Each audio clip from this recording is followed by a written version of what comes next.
Max, why are you here? I have chips in my hands.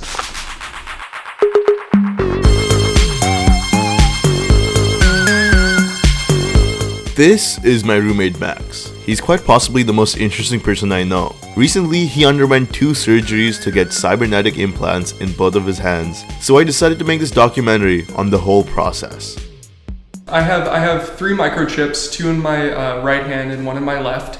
And when I walk up to doors, I can use them to open them. They're reprogrammable, so if I'm at a hotel, I can go and scan my hands at the hotel. It's really useful, but I understand why a lot of people think it's strange. Wait, so it's physically in your hand? Yes.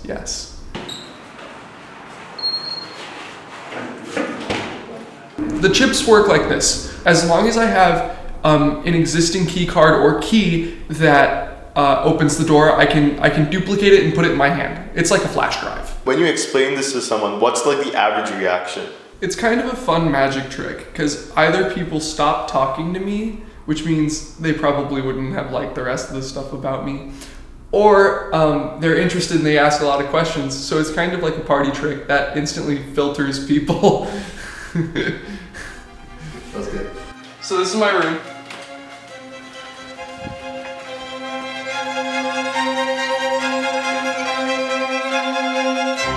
So this is a breakfast nook. This is where I hang out. This is where I do my homework, and general other stuff. I mean, obviously we've got the bed.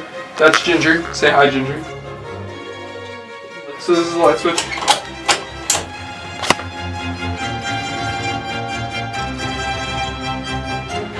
This is my eel. His name is Elio. He's in a jar.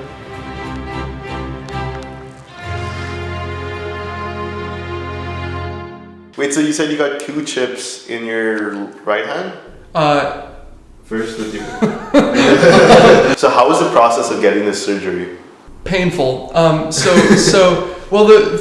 the first 2, I had it done at home using the fact that my parents were physicians. It was a lot easier, but being in Wisconsin, I of course couldn't do that. So your parents were like okay with you doing the surgery on you? They were begrudging about it. They said that it was probably the safest way to go about doing it, because having someone like a piercer do it is not exactly ideal, but they said that it would be safer with their medical experience. So they were the first one to do it.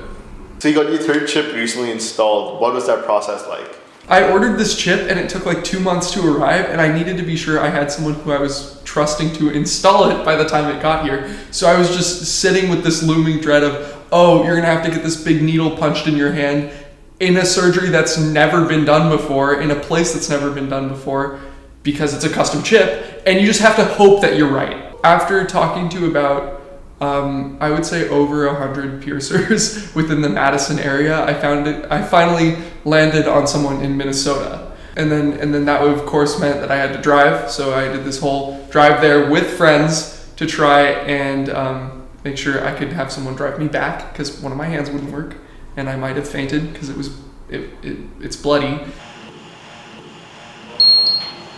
Why did you choose to get this surgery? Well, I think a big a driving factor for me is I'm very pro the future of technology, and I think that this is a very likely advancement for all of society. Like we already use technology such as glasses or pacemakers to enhance our everyday lives, and with the startups like Neuralink, there's a shift from that standard to a standard of digital implants, and that includes microchips. That includes things like, again, pacemakers that hook up to phone apps, sensors that you put in your body that you can then connect to phone apps so you can see data.